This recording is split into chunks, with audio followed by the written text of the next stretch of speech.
Chief, recently the police department conducted a sting operation on prostitution. Will there be more in the future?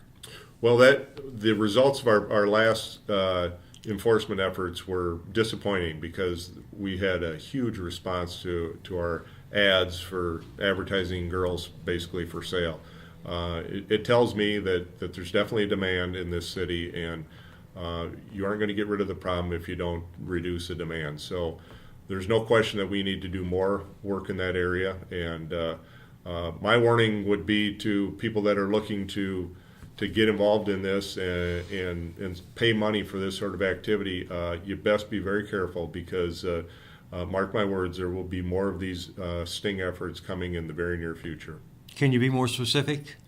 Well, it's definitely come, and I would say, I'm not talking months from now. I'm talking in the next few weeks. So, and it could be next week, could be tomorrow, and we'll continue to do them until we get the message out that that sort of activity isn't allowed in our city, and we don't tolerate it. How do you set these things up?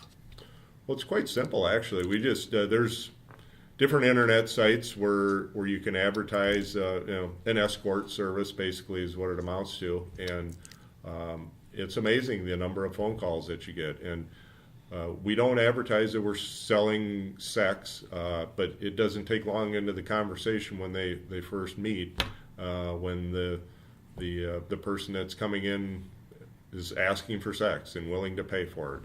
And once they've made that statement, then we have enough to make an arrest. When they discover they've been caught in this situation, what's the response?